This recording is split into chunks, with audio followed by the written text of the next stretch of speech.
Bismillahirrahmanirrahim. Assalamualaikum warahmatullahi wabarakatuh. Selamat siang Bapak-bapak yang saya hormati.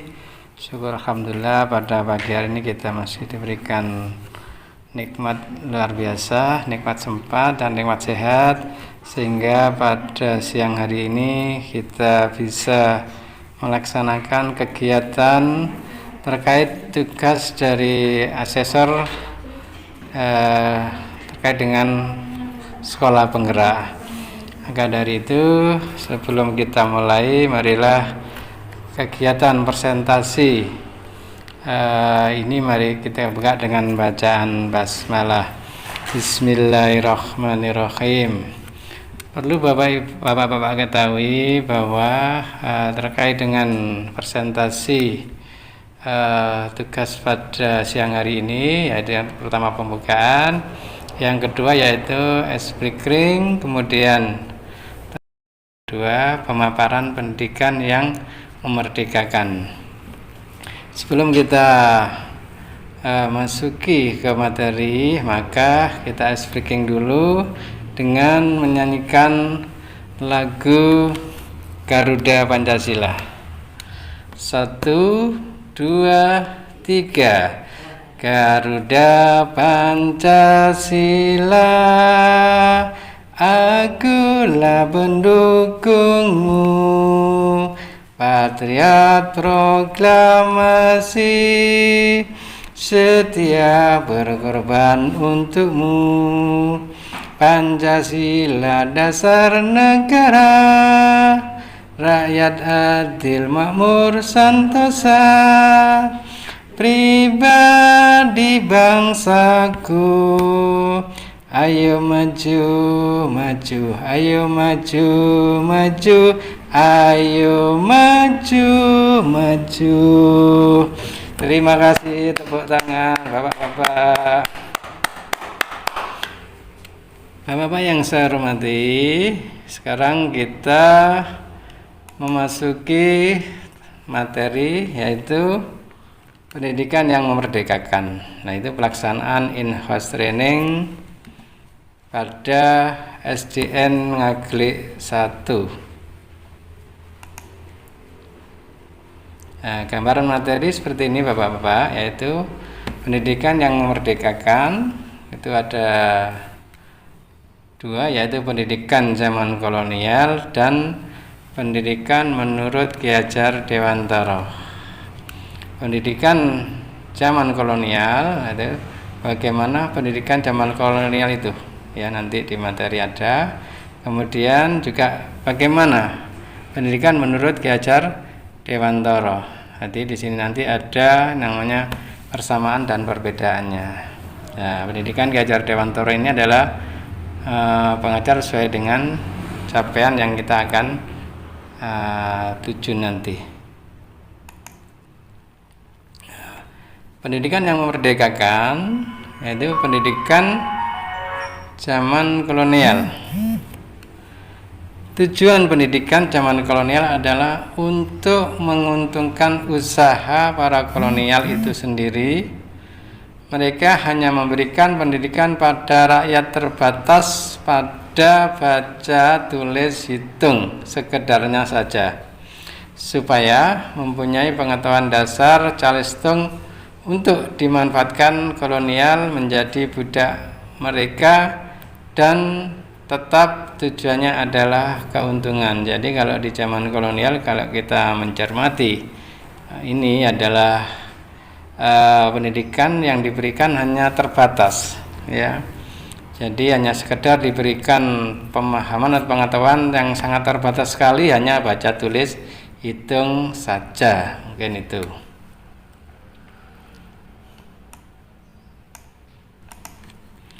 Kemudian kalau pendidikan menurut Ki Hajar Dewantara, yaitu memusatkan pada peserta didik dengan berbagai karakteristik dan gaya belajar. Jadi di sini ke peserta didik diberi keleluasaan seluas-luasnya, sebebas-bebasnya, sehingga tumbuh kembang peserta didik bisa sesuai yang kita harapkan. Jadi sesuai dengan karakteristik dan gaya belajar anak peserta didik. Jadi itu kalau menurut Ki Hajar Dewantara. Nah, di sini ada persamaan dan perbedaannya. Persamaannya yaitu yang masih melekat di bangsa kita dengan pendidikan zaman kolonial adalah tidak adanya perencanaan pendidikan yang sistematik. Entah sudah berapa kali kurikulum pendidikan di negara kita diganti. Setiap perubahan atau pergantian adalah bagian dari kurangnya perencanaan pendidikan yang sistematik. Perbedaannya adalah pada segi sistem pendidikannya, pendidikan zaman kolonial menganut sistem pembeda golongan, yaitu antara kaum kolonial dan kaum pribumi. Kemudian pada kebebasan untuk mendapatkan pendidikan juga bukan hal mudah. Berbeda dengan sekarang, justru pendidikan diwajibkan untuk semua rakyat Indonesia di seluruh penjuru Indonesia. Jadi di sini perbedaannya. Pada zaman kolonial tidak semua rakyat bisa bersekolah. Yang bisa bersekolah hanya kaum-kaum tertentu saja. Sedangkan di era sekarang, di zaman sekarang, semua warga negara Indonesia wajib mendapatkan pelayanan pendidikan. Sini ada pembelajaran yang tepat untuk peserta didik harus disesuaikan dengan tingkat kemampuan dari peserta didik tersebut. Kemudian pendekatan belajar yang mengacu pada tingkatan capaian atau kemampuan peserta didik seringkali disebut dengan teaching at the right level. Jadi seperti itu.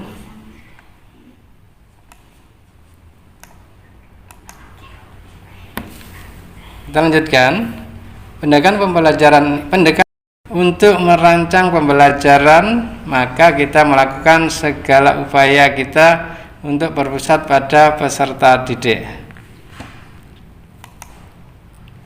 Nah ini, bagaimana merawat bunga di taman yang beragam jenisnya? Jika kita menyiram dan merawat sesuai kadarnya, maka bunga-bunga itu akan tumbuh bermekaran dengan indah. Begitu pula peserta didik, jangan perlakukan mereka ibarat robot yang mampu melakukan berbagai perintah. Perlakuan mereka selayaknya bunga di taman, maka mereka akan tumbuh dewasa menjadi generasi emas masa depan. Jadi kalau kita memahami kalimat ini adalah maka kita harus sebagai seorang pendidik harus paham karakteristik pada peserta didik masing-masing, karena dari peserta didik satu yang lainnya tidak sama tumbuh kembang anak tersebut atau karakteristiknya.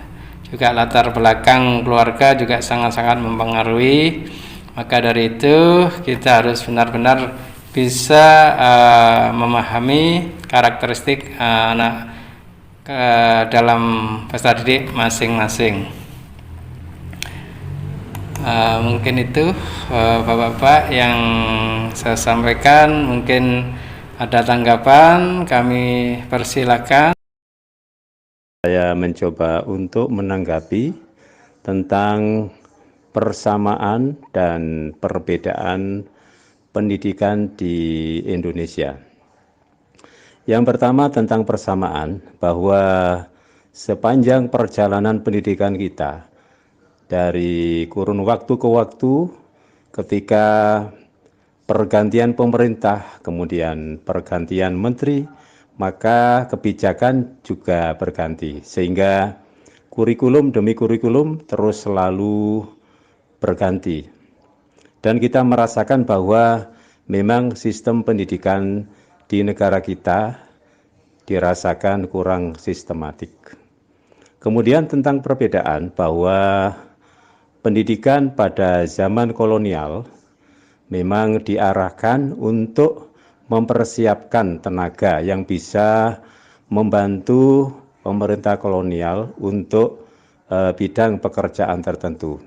Dan juga pada zaman kolonial, akses pendidikan tidak merata karena antara pribumi dan kolonial itu dibedakan, sehingga sangat sulit bagi pribumi untuk bisa mendapatkan pendidikan yang bagus.